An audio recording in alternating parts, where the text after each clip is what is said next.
I still remember the exact moment I looked out the airplane window and saw the Hawaiian Islands below. After 6 months of planning, this family trip felt like a dream finally coming true. My wife Harper sat beside me, scrolling through her phone, smiling at something on the screen. She had been doing that a lot lately, texting and laughing to herself. I thought she was just excited. I had no idea that paradise would become the place where I lost everything I believed in. Before we continue, let me know in the comments where you are watching from today. If this story touches your heart, please hit that like button and subscribe to join our community. Now stay with me, because what I discovered in that chapel changed my life forever. The warm Hawaiian air wrapped around us like a gentle embrace as we stepped off the plane at Honolulu International Airport. I took a deep breath, filling my lungs with the sweet scent of plumeria flowers drifting from somewhere nearby. This was it. The vacation I had dreamed about, saved for, and meticulously planned down to every detail. My name is Quinlan, and at 32 years old, I thought I had figured out what mattered most in life. Family, love, trust. Standing there in that airport, surrounded by the people I loved most, I felt like the luckiest man alive. My parents, Linda and Richard, walked ahead of us, already bickering playfully about who would carry the lighter suitcase. My older brother Derek followed them, his confident stride unchanged since we were kids. And beside me, Harper, my wife of 7 years, squeezed my hand and smiled. We gathered near the baggage claim for a quick family photo. A kind stranger offered to take the picture, and we huddled together, the tropical paradise visible through the glass windows behind us. When we posed, I noticed Harper standing closer to Derek than usual, their shoulders almost touching.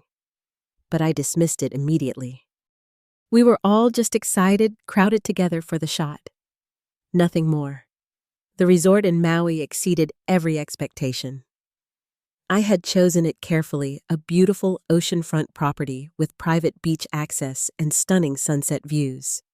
The moment we checked in, I felt a surge of pride. This trip was my gift to my family, a way to bring everyone together after years of being scattered across different states. That first evening, we gathered for dinner at an outdoor restaurant right on the beach. The sound of waves provided a gentle backdrop to our conversation. Tiki torches flickered in the warm breeze, casting dancing shadows across our table. I watched my family laugh and talk, feeling a warmth spread through my chest. But as the night went on, I started noticing something. Harper and Derek kept exchanging glances, quick looks, followed by barely suppressed smiles. At one point, my mother caught my eye and gave me this strange, knowing smile that I could not quite interpret. When I leaned over to Harper and asked if something funny had happened, she just shook her head. Nothing, she said. Just happy to be here. Her voice was light, her smile bright. I believed her completely. Why would I not? She was my wife. She had been my partner, my best friend for nearly a decade. The second day started beautifully. We woke up early to watch the sunrise from our balcony, the sky painted in shades of orange and pink that seemed almost unreal. But when I turned to share the moment with Harper, I found her already on her phone, thumbs moving quickly across the screen. The moment she noticed me looking, she locked the phone and set it face down. Just work stuff, she said before I could even ask. You know how they are. I nodded, though something felt slightly off. Harper worked in marketing, and yes, her job could be demanding. But we were on vacation, in Hawaii, and she had promised to unplug. During our group excursion to a local waterfall that afternoon, I noticed Harper and Derek drifting away from the main group multiple times. They would walk a few steps behind heads bent together, voices too low for me to hear. Once I doubled back to join them, and they both went silent immediately. Derek clapped me on the shoulder with a laugh. Just planning a surprise for you, little brother, he said. Relax and enjoy the trip. I felt a flush of embarrassment for being suspicious.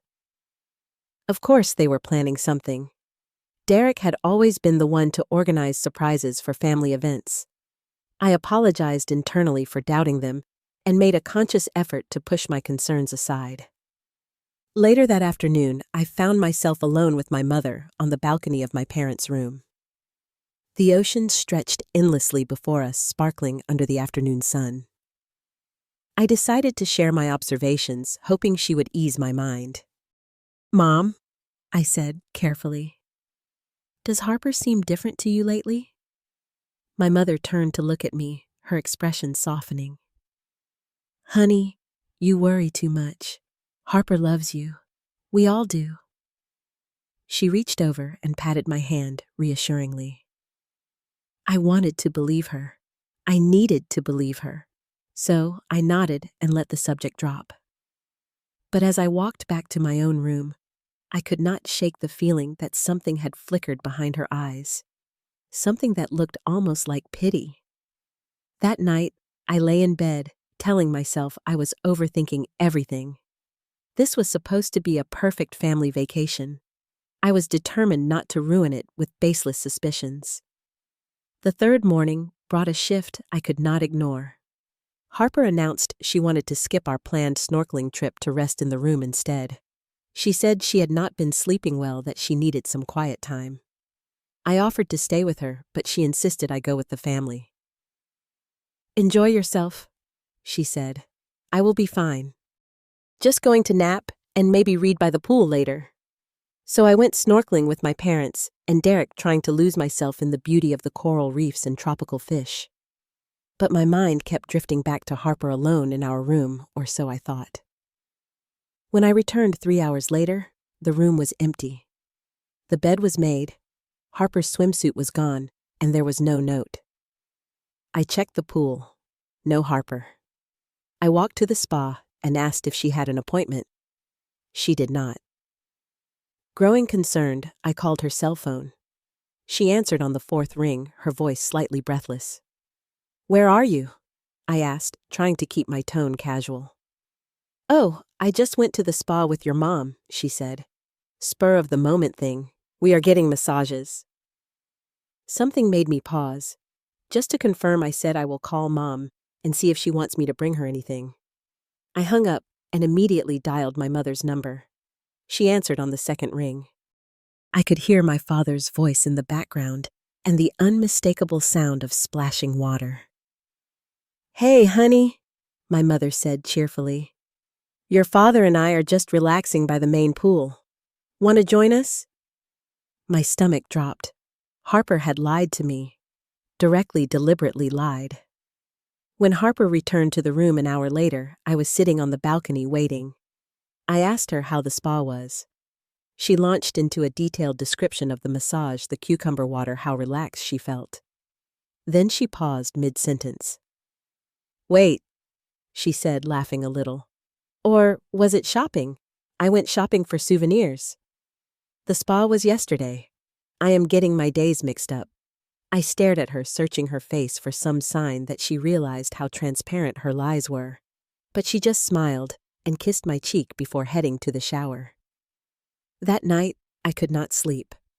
I lay awake listening to Harper's steady breathing beside me, wondering who this woman really was. For the first time in our marriage, I felt like I was sharing a bed with a stranger.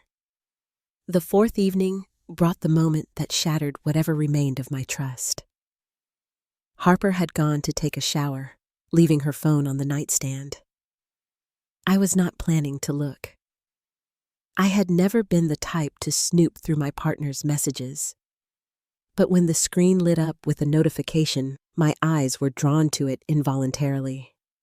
The message was from Derek. "My brother. Tomorrow at 3. Everything is ready. Cannot wait." My heart began pounding so hard I could feel it in my throat. I read the message again, trying to find some innocent explanation. A surprise party. A gift. But something in my gut told me this was different. Harper emerged from the bathroom wrapped in a towel, and her eyes immediately went to her phone. She saw me looking at it, and something crossed her face. Fear, maybe, or guilt. That is nothing, she said quickly, snatching up the phone. Derek is planning your birthday surprise. Do not ruin it by snooping. My birthday was in October, 3 months away. I did not challenge her. I did not ask follow-up questions. I simply nodded and said I was going for a walk on the beach. I needed air. I needed to think. The 5th morning arrived with a knot of dread in my stomach. I had barely slept, my mind racing with possibilities I did not want to consider. When I opened my eyes, Harper was already awake, sitting at the vanity mirror, applying makeup with unusual care. She was wearing a dress I did not recognize, something flowing in white. Her hair was styled differently than usual, pinned up with small flowers woven through it. You look beautiful, I said, the words automatic despite my churning thoughts. Where are you going? Harper met my eyes in the mirror. I need to go out alone for a few hours, she said. Just some me time. You understand? I sat up in bed. Can I come with you? No. The word came out sharper than I expected, and she seemed to catch herself. I mean, I really need this alone time, Quinlan. Personal stuff. I will be back before dinner. The way she said alone sent a chill down my spine. She kissed my forehead, grabbed her purse, and walked out the door. I waited exactly 5 minutes. Then I followed her. Keeping my distance, I trailed Harper through the resort grounds, past the pool area, and out onto the main road. She walked with purpose, clearly knowing exactly where she was going. She did not look back once. She led me through a small shopping district, then down a quiet residential street lined with flowering trees. Finally, she stopped in front of a small white building surrounded by a garden of tropical flowers. A chapel. She had led me to a wedding chapel. I watched from behind a large hibiscus bush as Harper smoothed her dress, took a deep breath, and walked inside. My legs felt like they might give out beneath me, but I forced myself to move closer. I needed to see. I needed to know. The chapel had a small side window partially obscured by flowering vines. I positioned myself behind a tall bird of paradise plant and looked inside. What I saw destroyed something fundamental within me. Harper stood at the front of the chapel, and now I could see clearly that she was wearing a wedding dress. Simple, elegant, undeniably bridal. White fabric flowed around her like she was standing in a cloud. And beside her, holding her hand, was Derek. My brother. He wore a white linen suit, a flower pinned to his lapel. They were facing a man who could only be an officiant, someone prepared to marry them. But that was not even the worst part. Seated in the front row, watching with expressions of pure joy, were my parents. My mother dabbed at her eyes with a tissue. My father sat with his arm around her, nodding approvingly at the scene before them. I could not breathe. I could not think. The world narrowed to that window, to that impossible scene playing out in front of me.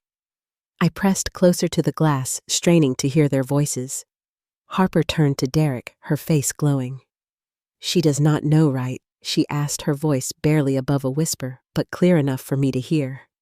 Derek smiled, that confident smile I had known my entire life. Relax, he said. He has no idea. My mother let out a small laugh, the kind of laugh I had heard 1,000 times at family dinners, at holidays, at moments of shared joy. She leaned toward my father and said loud enough to carry, "He is too dumb to notice anything. Always has been." My father nodded. The boy never was the sharp one in the family.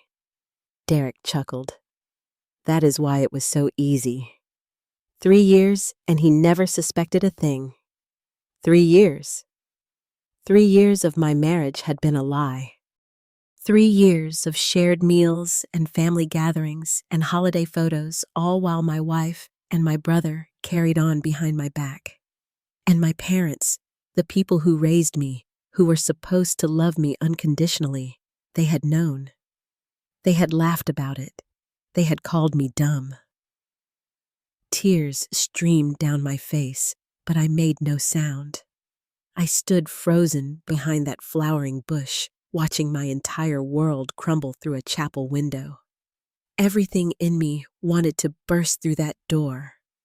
I wanted to scream, to demand answers, to make them all feel even a fraction of the pain that was tearing through my chest.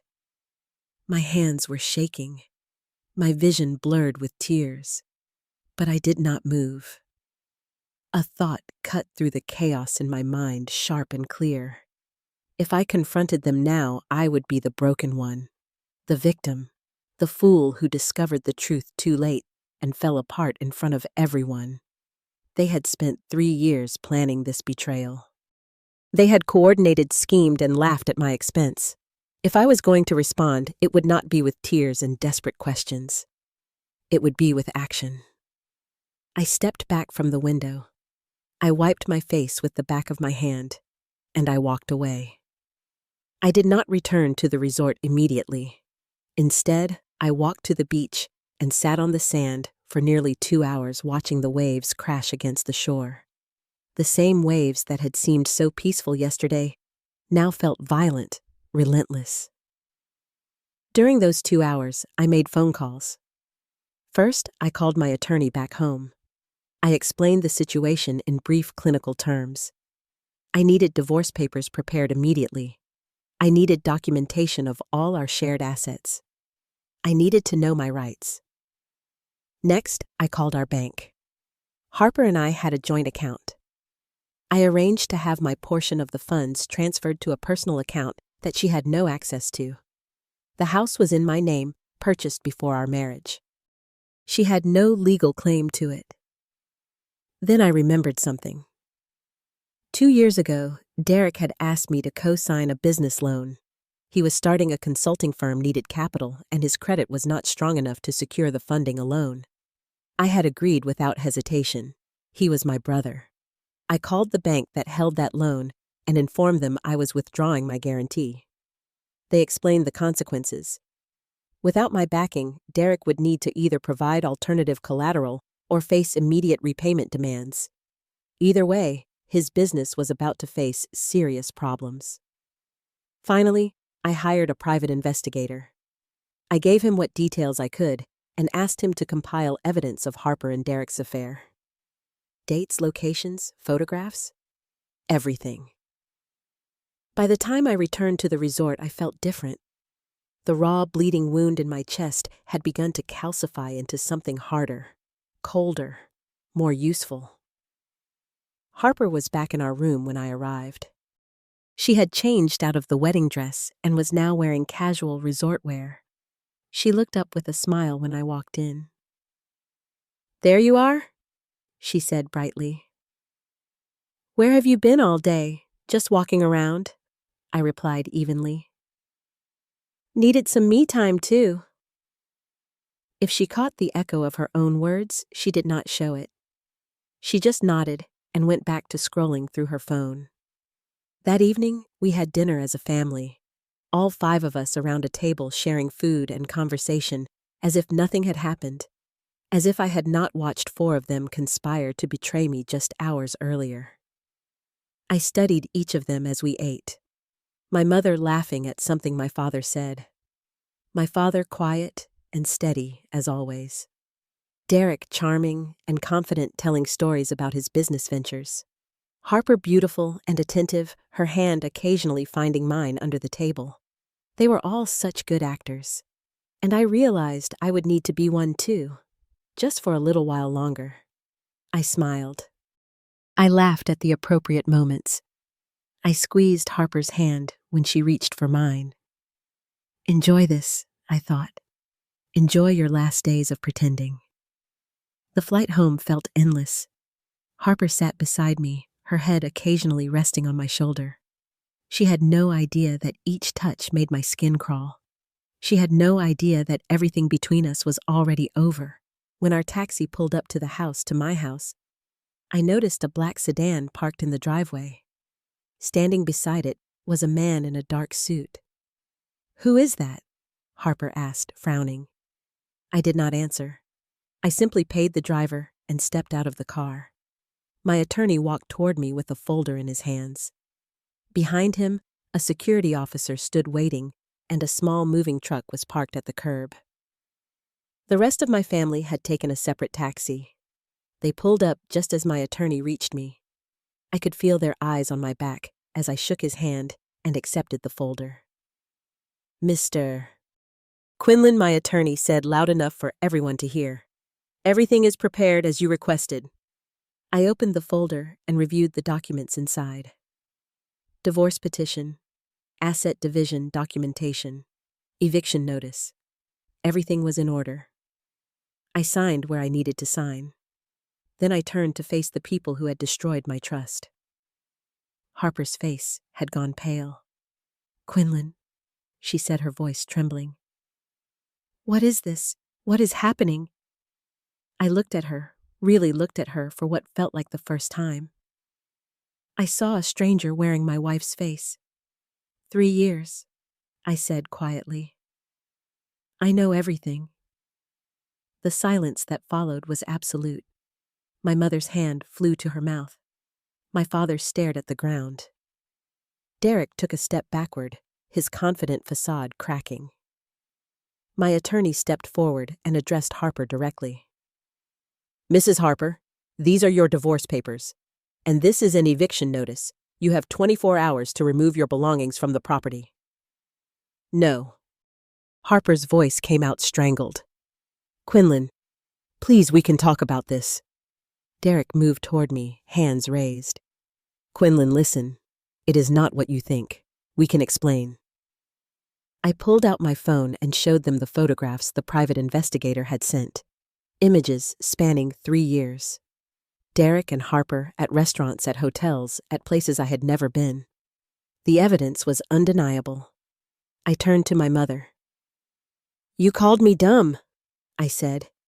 You laughed at me while they planned their wedding right in front of you. My mother's face crumpled. Quinlan, honey, I did not mean it. We were going to tell you eventually. We thought it would be easier if what I asked, if you let me keep living a lie, if you let me keep funding Derek's business while he slept with my wife. I looked at Derek. By the way, I said, I withdrew my guarantee on your business loan. The bank will be contacting you. Derek's face went white. You cannot do that. I will lose everything. That is not my problem anymore, I replied. Harper grabbed my arm, tears streaming down her face. Please, Quinlan. I made a mistake. I love you.